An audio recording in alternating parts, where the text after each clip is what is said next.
গল্পের শুরুতে আমরা দেখতে পাই লিসা চেয়েছিল স্বামীকে নিয়ে একসাথে রোদ পোহাতে, কিন্তু স্বামী জেদ করে সমুদ্রে সাঁতার কাটতে যেতে চাইল। শুরুর দিকে লিসা বিষয়টা গুরুত্ব দেয়নি, কিন্তু ঘুম থেকে ওঠার পর সে দেখলো স্বামী সম্পূর্ণভাবে উধাও হয়ে গেছে। সময় দেখে বুঝলো 3 ঘন্টা কেটে গেছে।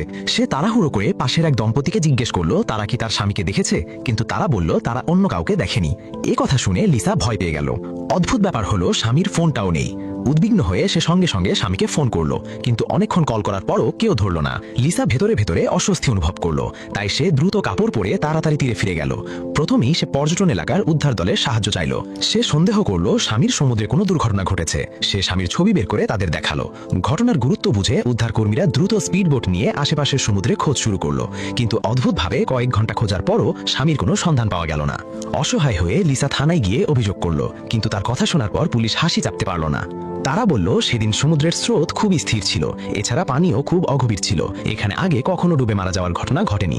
যদি কোনো দুর্ঘটনা ঘটতো লাশ পুরোপুরি হারিয়ে যেত না। পুলিশ বিষয়টিকে তেমন গুরুত্ব দিল না। সংক্ষেপে রিপোর্ট লিখে লিসাকে হোটেলে ফিরে বিশ্রাম নিতে বলল, কিন্তু হঠাৎ হোটেলের ফোন বেজে উঠল।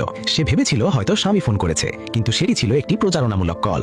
যেমন, বন্ধুরা তোমরা কি ক্রিকেট গেমস প্ল্যাটফর্মের কথা ভাবছো? তাহলে বেট অন গেম হচ্ছে সেরা অপশন, তাই আর দেরি না করে আজই জয়েন করুন। বিস্তারিত লিংক কমেন্টে। লিসা দ্রুত ফোনটি ধরল। স্বামীর হঠাৎ নিখোঁজ হয় সে ভীষণ অস্থির হয়ে পড়ল। তারা এখানে এসেছিল বিবাহের 5ম বার্ষিকী উদযাপন করতে, কিন্তু মাঝপথে এমন ঘটনা ঘটবে তা ভাবেনি। লিসা চিন্তায় সারা রাত ঘুমাতে পারল না। পরের দিন লিসা স্বামীর নিখোঁজ হওয়ার জায়গায় গিয়ে অপেক্ষা করতে লাগলো। সে শুধু আশা করছিল কোনো অলৌকিক কিছু ঘটবে, কিন্তু অপেক্ষা করতে করতে পুরো 6 মাস কেটে গেল। পুলিশের কোনো অগ্রগতি না থাকায় বিশ্ববিদ্যালয়ের অধ্যাপিকা লিসা বাধ্য হয়ে আবার ক্লাস নিতে ফিরে গেল। কিন্তু তাকে অবাক করে দিয়ে ক্লাসের নতুন এক ছাত্র ছিল সেই লাইফ গার্ড যে একসময় তার স্বামীকে খুঁজতে সাহায্য করেছিল। জিজ্ঞেস করে লিসা জানতে পারলো ছেলেটির নাম নিক। সে আগে দ্বীপে গ্রীষ্মের ছুটিতে পার্ট টাইম কাজ করত। সুযোগক্রমে সে এই বিশ্ববিদ্যালয়ে পড়ার সুযোগ পেয়েছে। লিসার স্বামী এখনো খুঁজে পাওয়া যায়নি শুনে নিকও দুঃখ প্রকাশ করলো, কিন্তু এরপর থেকে নিক ইচ্ছাকৃতভাবে লিসার সাথে কথা বলার চেষ্টা করতে লাগলো। সে প্রায় কাকতালীয়ভাবে সামনে এসে পড়তো, লিসার সাথে একসাথে খেতেও যেত, এমনকি তাকে কনসার্টে যাওয়ার জন্য আমন্ত্রণও জানাতো। লিসা বুঝে গিয়েছিল যে নিক তাকে পছন্দ করে, কিন্তু সে বিশ্বাস করত তার স্বামী এখনো বেঁচে আছে, তাই সে কখনোই স্বামীর সাথে বিশ্বাসঘাতকতা করতে পারবে না। এরপর সে নিককে স্পষ্টভাবে জানিয়ে দিল যে সে বিবাহিত এবং আশা করে নিক যেন এই বিষয়টি এখানেই শেষ করে। এক রাতে লিসা যখন স্বামীর পুরনো ভিডিও দেখছিল তখন সে একটি অদ্ভুত বিষয় লক্ষ্য করলো। ভিডিওতে এক লাল পোশাক পরা নারী ছিল যে প্রায়ই তার স্বামীর পাশে দেখা যাচ্ছিল। তাদের সম্পর্ক যেন সাধারণের চেয়ে বেশি কিছু মনে হচ্ছিল। যদিও তাদের মুখে কোনো ঘনিষ্ঠ আচরণ দেখা যায়নি, তবুও তাদের চোখের দৃষ্টিতে ভিন্ন রকমের অনুভূতি ছিল। মনে হচ্ছিল এই নারীটি তার স্বামীর কোম্পানির একজন শেয়ার হোল্ডার, কিন্তু লিসা তাকে আগে কখনো দেখেনি এবং তার স্বামীও কখনো এই নারীর কথা উল্লেখ করেনি। তাহলে কি স্বামীর নিখোঁজ হওয়ার সাথে তার কোনো সম্পর্ক আছে? মনের সন্দেহ দূর করার জন্য পরের দিন লিসা ভিডিওটি নিয়ে তার বান্ধবীর কাছে গেল, কারণ সেদিনের পার্টিতে তার বান্ধবীও উপস্থিত ছিল।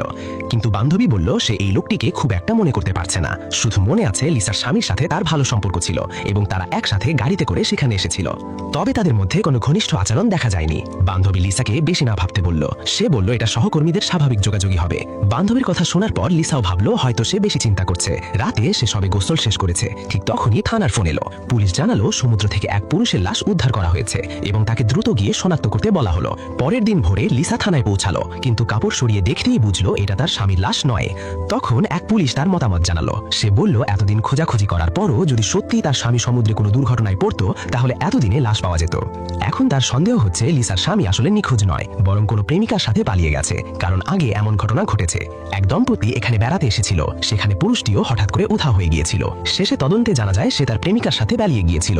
কিন্তু এসব শুনে লিসা রেগে গিয়ে তাকে বাজে কথা বলতে মানা করলো, কারণ সে এবং তার স্বামী 5 বছর ধরে একে অপরকে ভালোবাসে। তার স্বামী এমন মানুষ নয় এই লোকটা।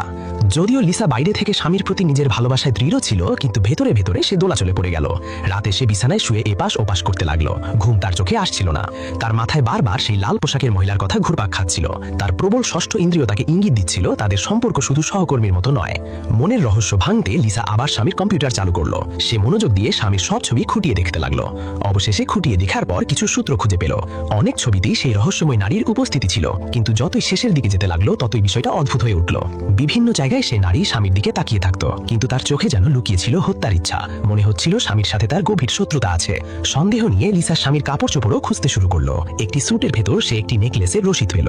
লিসার মনে পড়লো স্বামী তাকে কখনো এত দামি নেকলেস দেয়নি। স্পষ্ট বোঝা গেল এটি অন্য কারোর জন্য কেনা হয়েছিল। তাই সে দ্রুত ব্যাংকে গেল। সে স্বামীর সাম্প্রতিক লেনদেন জানতে চাইল, কিন্তু ব্যাংকের কর্মচারী বলল এই তথ্য জানতে স্বামীকে নিজে আসতে হবে। এই কথা শুনে লিসা হতাশ হয়ে ফিরে ফিরে এলো, কিন্তু সে হাল ছাড়ল না। বাড়ি ফিরে সে স্টোর রুম থেকে একটি বাক্স বের করলো। তার ভেতরে এমন কিছু জিনিস ছিল যা সে আগে কখনো দেখেনি, আর ছিল একটি মোটা অ্যালবাম। অদ্ভুত ব্যাপার হলো, অ্যালবামের মাঝে একটি পুরনো পত্রিকা রাখা ছিল। সেখানে বহু বছর আগের একটি ভয়াবহ সড়ক দুর্ঘটনার খবর ছিল। সেই সময় শেভিত নামে একটি কৃতবিদ তার পরিবার নিয়ে ঘুরতে যাচ্ছিল, কিন্তু পথে একটি ট্রাক তাদের গাড়িকে ধাক্কা দেয়। স্বামী স্ত্রী ঘটনাস্থলেই মারা যায়, শুধু যমজ দুই বোন বেঁচে যায়। কিন্তু লিসার কাছে বিষয়টা সন্দেহজনক লাগলো, কারণ সেই দুর্ঘটনার ছবিতে তার স্বামীকেও ছোটবেলায় দেখা যাচ্ছিল। যখন লিসা এসব ভেবে বিভ্রান্ত হয়েছিল, ঠিক তখনই দরজার বেল বেজে উঠল। একটি লম্বা ও শক্তি সমর্থ গোয়েন্দা দরজায় এলো। সে লিসাকে জানালো তার স্বামী একটি আর্থিক প্রতারণায় জড়িত। এখন পুলিশ মনে করছে সে নিখোঁজ নয়, বরং টাকা নিয়ে পালিয়ে গেছে। সে এসেছে লিসার কাছ থেকে তথ্য নিতে, কিন্তু লিসা এসব সম্পর্কে কিছুই জানতো না, কারণ তার স্বামী কখনো কাজের কথা তার সাথে শেয়ার করতো না। গোয়েন্দা চলে যাওয়ার পর লিসা দীর্ঘ সময় ধরে নিজেকে সামলাতে পারল না। সে ভাবতেই পারেনি তার স্বামী এমন একজন মানুষ। এসব রহস্য তাকে দম বন্ধ করে দিচ্ছিল। সে মরিয়া হয়ে সত্যটা জানতে চাইল। এই জন্য সে বিশেষভাবে তার স্বামীর সহকর্মীকে ক্যাফেতে ডেকে পাঠালো। সে জানতে চাইল স্বামীর অবৈধ কাজের ব্যাপারে। ঠিক যেমন গোয়েন্দা বলেছিল, স্বামী সত্যি একটি আর্থিক প্রতারণায় জড়িত ছিল। এখন পুরো কোম্পানি তার কারণে সমস্যায় পড়েছে। এরপর লিসা রহস্যময় নারীর ছবি বের করে তার সম্পর্কে জানতে চাইল, কিন্তু সহকর্মী বলল সে এই নারীর সম্পর্কে খুব বেশি কিছু জানে না। সে বলল তাদের সম্পর্ক শুধু ঊর্ধ্বতন ও অধস্তনেরই ছিল, এবং সে নারী 6 মাস আগে চাকরি ছেড়ে দিয়েছে। এখন সে কোথায় আছে তা কেউ জানে না। হাল না ছেড়ে লিসা আবার ইন্টারনেটে খোঁজ শুরু করলো। অবশেষে তার পরিশ্রম ফল দিল। সে খুঁজে পেল রহস্যময় নারী বর্তমানে কোন কোম্পানিতে কাজ করছে। কিন্তু ঠিক তখনই দরজার বেল বেজে উঠল। দরজায় ছিল নিক। সে সরাসরি লিসাকে ভালোবাসার কথা জানালো, কিন্তু লিসা আবারও তাকে বিনয়ের সাথে প্রত্যাখ্যান করলো, কারণ স্বামীর নিখোঁজ হওয়ার রহস্য এখনো অমীমাংসিত। তার নতুন সম্পর্ক শুরু করার মতো মানসিক অবস্থা নেই। নিক হাল না ছেড়ে বরং সে প্রস্তাব দিল একসাথে সত্য অনুসন্ধান করবে। লিসা বুঝতে পারলো তার একজন সহায়ক দরকার, তাই সে সম্মতি দিল। দুজন একসাথে কাজ শুরু করলো। সেই রাতে তারা রহস্যময় নারীর কর্মস্থলে পৌঁছালো। 2 ঘন্টা অপেক্ষার পর তারা তাকে বের হতে দেখলো। নারীটি জিপ গাড়ি নিয়ে চলে গেল। তারা দ্রুত তাকে অনুসরণ করলো। শেষ পর্যন্ত সে একটি ওষুধের দোকানে ঢুকলো। নিক ছদ্মবেশ নিয়ে ভেতরে গেল। নারীটি কিছু ওষুধ ও সিরিঞ্জ কিনে দ্রুত বেরিয়ে গেল। এরপর আরো অদ্ভুতভাবে সে একটি পুরুষদের পোশাকের দোকানে ঢুকলো। সেখান থেকে একটি সোয়েটার কিনলো। এতে সন্দেহ হলো এটি কি লিসার স্বামীর জন্য। আরো তদন্তের জন্য তারা তাকে অনুসরণ করতে থাকলো। শেষে তারা শহরের বাইরে একটি ভিলার সামনে পৌঁছালো, কিন্তু তখন রাত হয়ে গেছে। নিক বলল আগামীকাল আবার আসা হবে। সে একটি পরিকল্পনাও ভেবে রেখেছে। পরের দিন সকালে নিক গাড়ি নিয়ে সেই বাড়ির কাছে গেল। সে ইচ্ছাকৃতভাবে গাড়ির চাকার বাতাস কমিয়ে দিল। তারপর ডিকি থেকে অতিরিক্ত চাকা বের করলো। সবকিছু প্রস্তুত করে সে দরজার বেল বাজালো। কিছুক্ষণ পর নারীটি বাইরে এলো। নিক বলল তার গাড়ির টায়ার নষ্ট হয়েছে। সে জ্যাক ধার চাইলো চাকা বদলানোর জন্য। নারীটি একটু ভেবে তাকে বাইরে অপেক্ষা করতে বলল। তারপর জ্যাক এনে দিল, কিন্তু সে খুব সতর্ক ছিল। নিক যখন চাকা বদলাচ্ছিল, সে ছোট জানালা দিয়ে তার সব কাজ লক্ষ্য করছিল। নিক খুব স্বাভাবিক আচরণ করলো। মাত্র 5 মিনিটে সে চাকা বদলে ফেললো। এরপর যখন সে জ্যাক ফেরত দিতে গেল, তখন নারীটি তাকে ভেতরে এসে হাত ধোয়ার আমন্ত্রণ জানালো। নিক এই সুযোগেরই অপেক্ষায় ছিল। সে ভেতরে ঢুকে সবকিছু দেখার সুযোগ পেল।